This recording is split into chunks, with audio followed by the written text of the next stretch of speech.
Well, friends, welcome to another episode of Create or Die. Can you believe it? We're here well into the year 2024. It's March. I can't believe it. And I don't know about you, but I could use a little bit of a pick me up, you know. Life is heavy. Things happen. Life throws us curveballs. There's things going on in every one of your lives, I'm sure, as there are certainly some heavy things going on in mine, and maybe I'll touch on what those things are a little later. But initially, no, let's just hit the ground running, and I've brought on what I like to call some quasi guests. They're not really here, but we'll hear audio from their knowledge nugs, things that they can share with us, and I'll add some of my commentary. These are things that I've kind of run across in my social media foray into social media, whatever, over the past week or two, and bookmark them, and I feel like they're things that we can all appreciate and learn from. So let's just do this.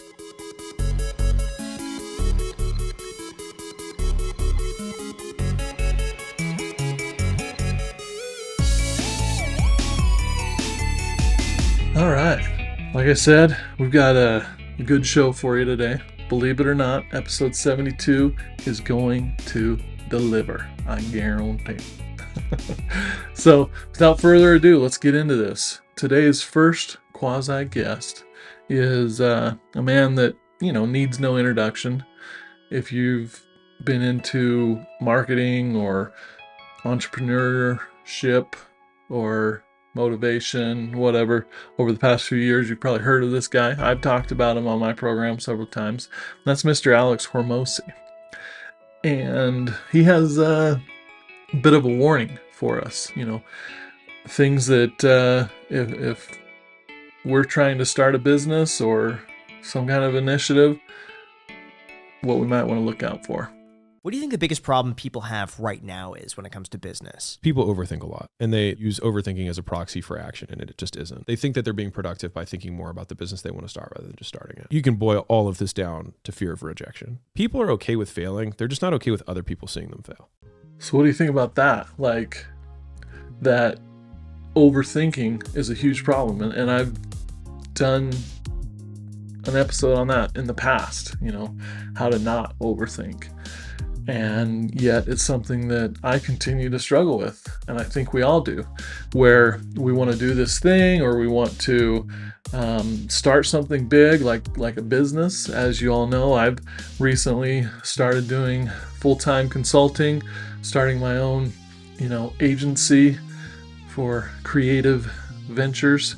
And for a long time, it took me years to pull the trigger, and I would think about it, and I would write things down, and I would kind of dip my toe into it. But in the end, and what finally got me across the threshold or the precipice of decision, was just the realization that the only thing that was stopping me from going after this thing I knew that I needed to do was fear. And I like how Alex puts it, it's a fear of rejection. Like, if it was just me, and I was doing it in a silo, in a closet, and I were to fail, I can live with that. I know that I either gave it my all or I didn't, but regardless, it's just me. But what Alex says is it's a fear of rejection. It's a fear of letting down those who you value, or whose opinions you value, or whose livelihood depends on you, I guess, right? Like your family. And so, we're okay to fail ourselves, but when it comes down to having other people see us fail, that's where it gets hard. And somehow we've just got to remind ourselves of that thing that we've been told all of our lives, that don't worry about what other people think, right? You just do you. do you. So don't overthink. Action. We got to do. Because I've seen this in my job. I've seen this in my relationships. I've seen this in myself, in projects I want to do for clients or just personal projects where you overthink it and you put it off. You tell yourself, that you're making progress because you're thinking about it. And that's only true to a certain extent.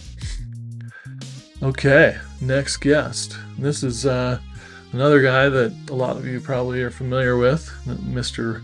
Rob Dyrdek. And he was a professional skateboarder back in the day. And now he's on his way to being worth over $1 billion. Can you believe it? With all the businesses that he's started and whatnot. And so this kind of goes along with the last one about overthinking, and this is about overwhelmed. Are you feeling overwhelmed, or are you just over capacity? I want you to change the way that you think about being overwhelmed. Why do I always get overwhelmed? I'm so stressed. I got this going on and that going on, and I just don't know what to do. I'm doing too much. I'm overwhelmed. Are you overwhelmed, or are you out of capacity? When you go over capacity, your mind basically breaks. You're essentially going into an entire full self-protection mode that drives you into irrational decisions, overreacting, and ending up in a worse off place than where you started. Yeah, preach, Rob. Now, the one thing that's missing is he didn't necessarily, in that little snippet, give his advice on how you can manage your capacity or your feeling of being overwhelmed. He just is basically saying, are you really overwhelmed, or is it that you just have too much to do? You've said yes to too many things. You've committed to too many things. And so I'll give my thoughts on that, right? Is, as I start this adventure, I've been doing it for a month now, where I'm doing full-time creative consulting, and I want to please, I want to impress those that have decided to take a chance on me and work with me. And so I'll be quick to tell that person or company that, yeah, let me turn that around like by tomorrow or 2 days. Yeah, I'll do it. And that's assuming everything goes smoothly and no other emergencies pop up and I completely ignore my family, right? And I continue to do that to myself rather than taking a breath or taking a beat and saying, okay, let's check, let's first say, hey, I can get you that within the next week. And if they're like, cool, great, you've bought yourself some time, rather than jumping straight into, hey, I'll get you that by tomorrow. And because I've found a lot of times if I give an estimated delivery date that isn't going to work, then those individuals will quickly tell me, like, actually, we've got this thing on Thursday. We need to see something in 2 days or whatever. Okay, great. I know where it's at. I can either say, yeah, I guess it's not a good fit for me. I can refer you to this other person, or I can subcontract that to somebody maybe who can do it in that time frame, or I can shuffle some things. So anyways, are you overwhelmed? Really? Ask yourself. Or are you just over capacity? Okay, next one. Rory Sutherland. So this is a British guy talking about creative people and why we're so annoying. to so many. The reason creative people are annoying to other people, there are several reasons, one of which is they're procrastinators. They don't start work straight away. There's even an experiment John Cleese mentions about this, where the least talented architects would all start drawing things up on day one. And the most talented architects would do nothing, they'd commit nothing to paper, perhaps, other than doodles. And what they're doing, because they're creative, is they're waiting to get lucky. They're waiting to have inspiration. You know, Frank Lloyd Wright, actually, they've asked me to build the house next to the waterfall, but I'm going to flip it and build it over the waterfall. They know that something that's emotionally potent can come from a very trivial behavior, gesture, change in wording, that actually human perception doesn't have a sense of proportion. So that goes on a little further, but I think the point is that the most creative people out there are okay with playing or doing a lot of searching and waiting, essentially, until true creativity strikes, and they capture lightning in a bottle, essentially, right?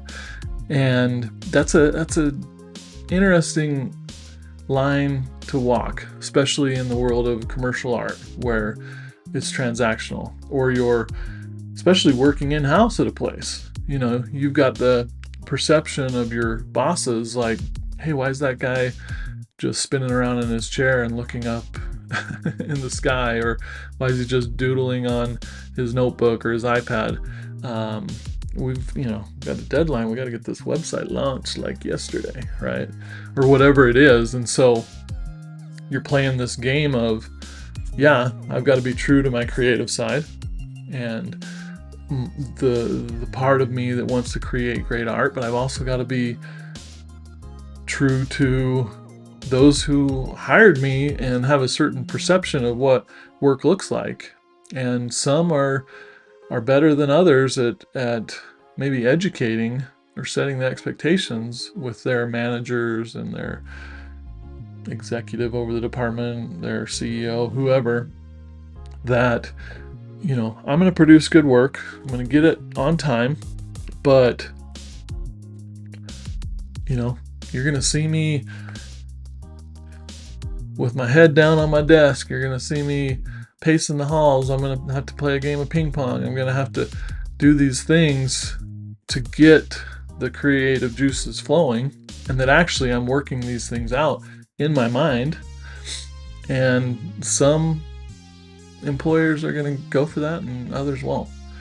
And as you want to be put in a real hard position, be the boss of a bunch of creatives, and a lot of your work is not necessarily creative, so you've got to look busy and be busy, actually productive.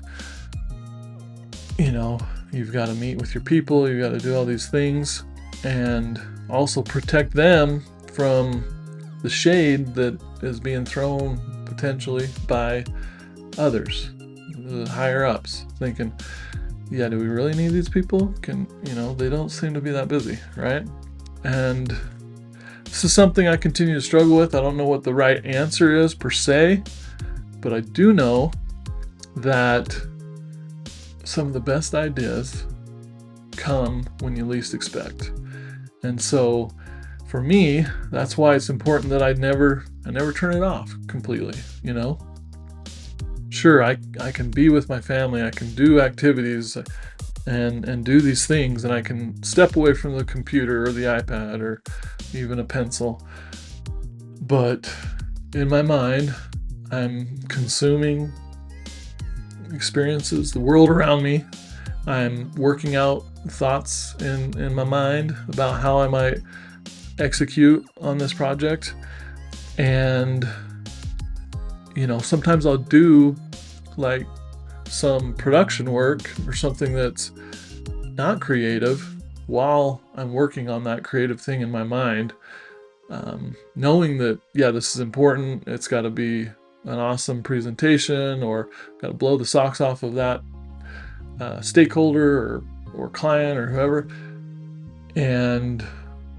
But we got to keep things flowing, because I'm not just chilling and collecting a paycheck. I'm running a business. So find things that you can do. Like for me, when I would do web development, it would be, just, I'd be a designer, but there would be the kind of right brain or left brain side of things where it's like, okay, just start coding this out, saving out assets, doing the repetitive task of cloning something, and it's not real creative. It's just executing on this design that's already been created. And then when that idea strikes, reach over, do a little doodle to capture that and continue on with your less creative task.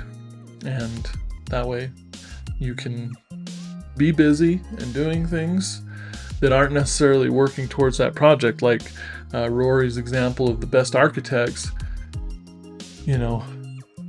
don't commit anything to paper for a while. They're, whereas the more junior people or not as good people will just jump into it and start doing it, And I think that's akin to, if you want to create a design, a website design, a logo design, or whatever, that's kind of like jumping straight into the program like Figma or Adobe Illustrator and playing with shapes and just kind of creating something that is accidental, because it's really hard to sketch out ideas in those tools. You just start putting things on the screen and it starts to come together, and a lot of times we're drawing from things that we've done in the past, and we're like, okay, we'll just do that because I've handled a 3-column module before, and this is how I did it. I'll just change the colors and the font and it'll match this new brand, right? And that's not truly creative or amazing or groundbreaking, but it does the job. And sometimes you got to do that. But if you go to something that isn't that tool, like a blank screen on an iPad, and you're doodling some wireframes, or you're playing with the flow of the whole design, or you're able to quickly thumbnail ideas for a logo design, try things that, don't look polished, and maybe you're the only one that gets anything from that. But you do that first, and then you take it to those computer programs, Illustrator, Figma, Photoshop, whatever. And then you build on that initial idea. For me, that's the best process. So if you're not doing that, give it a try. You may say, hey, I don't draw, I'm not an artist that way, I'm a designer, right? Yeah, that might be, but I'm pretty sure you can doodle together some rough stuff. And the more you do it, the better you're going to get. And if nothing else, it's just a plan that you're committing to paper or digital paper prior to getting into those apps. So yeah, that one's an interesting one. Now to someone who is kind of a man's man, bro culture. I guess Alex Hormozi could be that as well, but Bedros Keuilian or something like that. He's a YouTuber and motivational speaker and kind of tough love type of guy. But let's hear what he's got to say. Most people will not understand your obsession, your drive, and your determination. Success is a lonely journey. That's just a reality. And most people are not going to understand why you're so driven, why you're so obsessed. And if you try and make them understand, you're going to end up frustrated. The best advice I can tell you is go on the journey by yourself. It is the best journey, man. Leveling up, making more money, losing weight, getting fit, becoming the best version of yourself is the fucking most awesomest journey you will ever go on. So there you go. People are going to look at you and wonder, why are you working so hard at that thing? You've got a job, you're paying your bills. Why have you decided to sacrifice so much of your free time to try to become a better illustrator or make money off of your painting or do some side work. You know, why are you doing that? Are you dumb or something? Don't you have a life? And people are like that, and that's fine. And go, good for you. And be happy with mediocrity, you know? Because there is some value to that, truly. And so I'm not gonna project my ideas of what success and a happy life looks like, because for everyone that's different.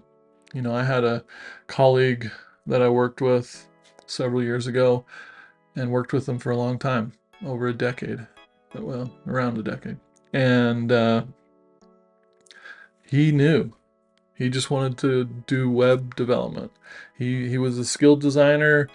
You know, he was a musician in the past, but he had decided, you know, I can make a decent amount of money from 9 to 5, clock in, clock out at this job, pays the bills. I've got, you know, other things figured out. He had Apple stock. He had, you know, his wife was successful in her career.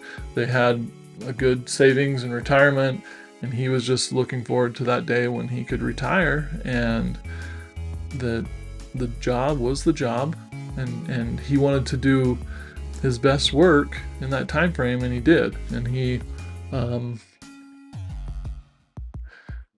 was a valuable member of the team, and he wasn't looking to, you know, level up every year, get a huge raise, get more responsibility. He was an individual contributor that loved what he did and just did it. But then he clocked out 5 o'clock. He was gone, you know. And that's not to say if there wasn't a rare case where it's like, hey, we really need a little extra help on this, that he wouldn't chip in. But for the most part, you knew that was his MO.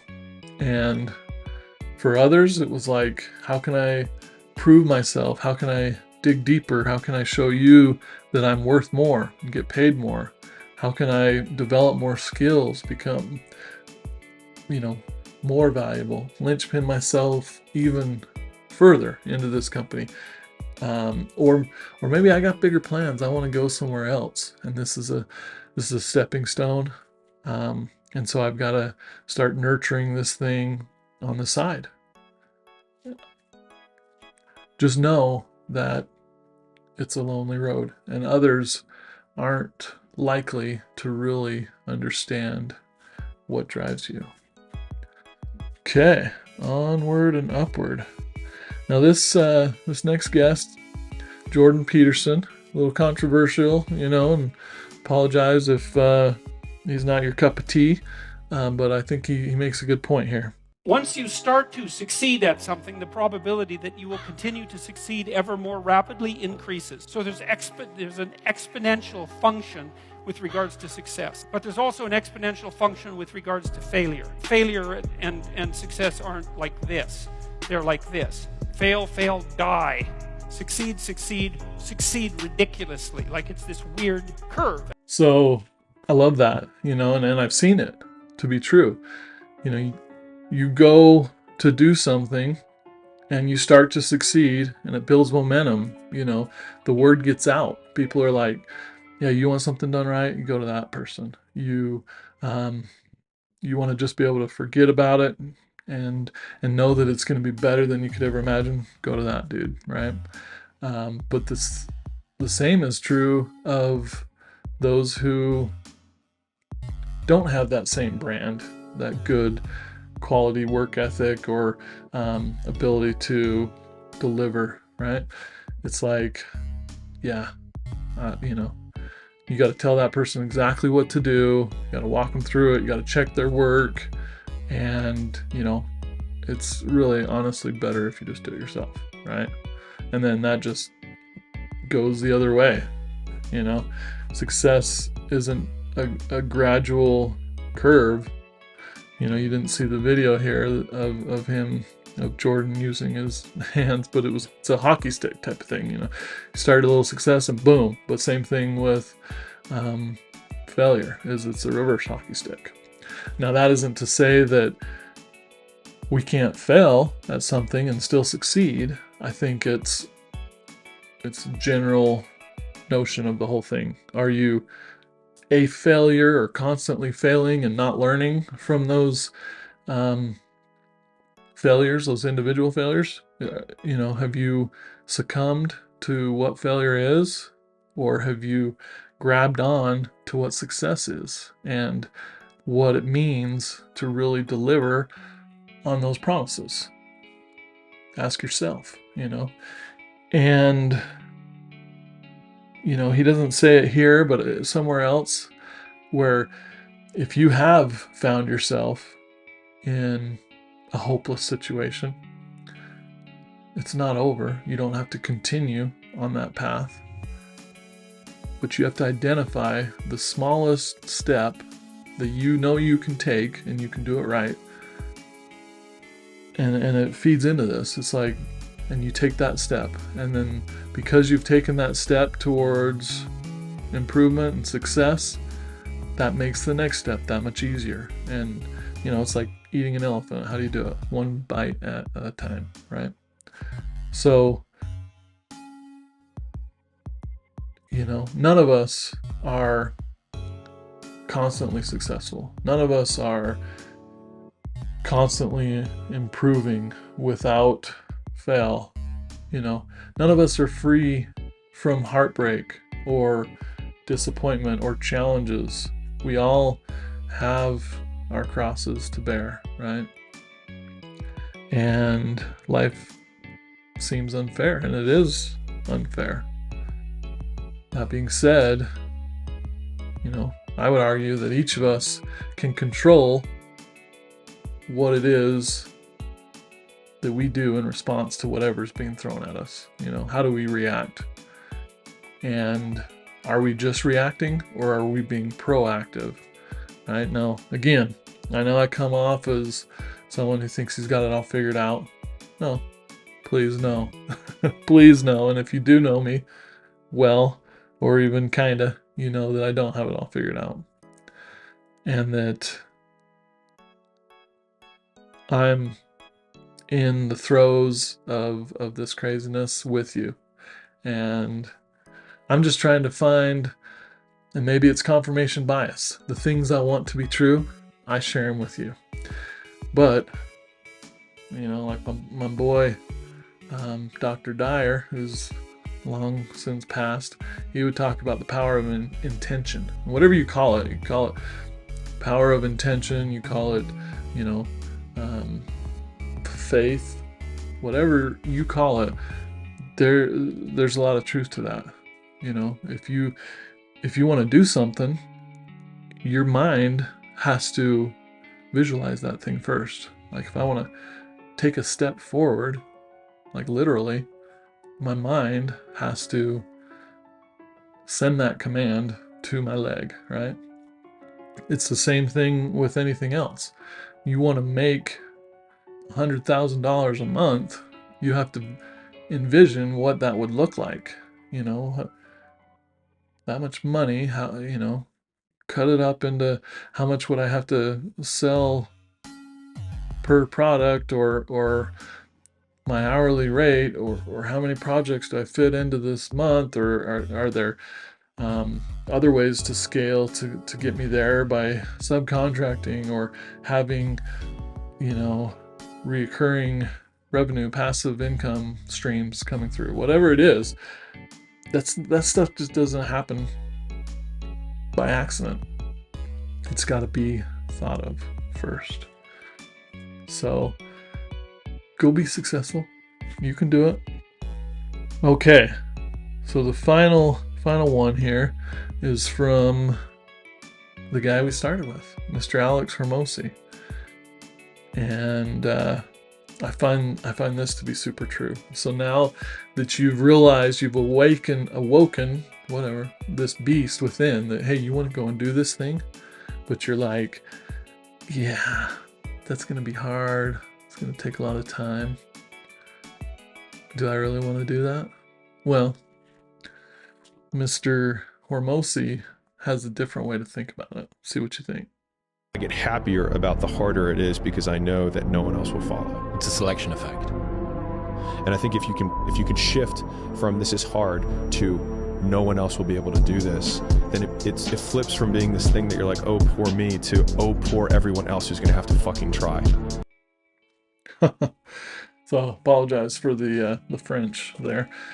But seriously, what a great outlook, is when you've spent a lot of time on something, you've figured out a lot of things, you've put the hours into it, you've developed something truly valuable that took a lot of time, and you can apply this to anything, the way that you create your YouTube videos, and I'm guilty of just wham bam, thank you man, good enough, but if you were to really put some thought, some craft, some polish to it and release that, it's setting a whole new bar, right?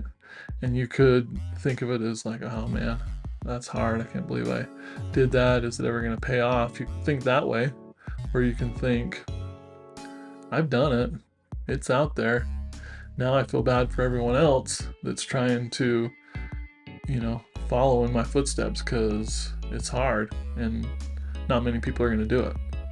And that's why people like Hormozi and Gary Vee continue to share all their amazing ideas for free in books and social media. They're just like, go do this. This is the game plan. This is what I'm doing. Go do it. Because they know that only a small percentage of people, relatively speaking, are listening to that. An even smaller amount of people are going to follow that advice. And an even infinitesimally smaller amount of people are going to see it all the way through. So in the end, it's kind of the problem that everyone faces as a human is like, we just naturally want the easy way. We see somebody with a ripped body and they eat like 5 calories a day, and we wish we could look like that, but then we find out what it takes to look like that, and it's like, nope. Nope. Hand me a Coca-Cola, thank you much. Right? Or I got an idea, instead of running a marathon, maybe I'll see how long I can sit in my recliner, right? So just kind of illustrates that depending on your thing, there's going to be some people that choose that hard, and there's going to be some people that don't. And something that is hard for you might be easy for me, or it's a hard that I want to invest in, like 30 years of 3D pursuit,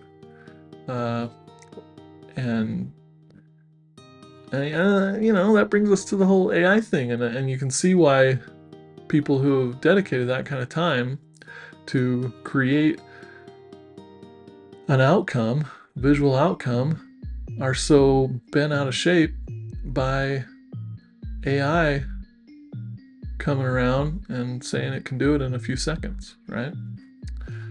And we've talked about that on the program before, and that brings me to a thought.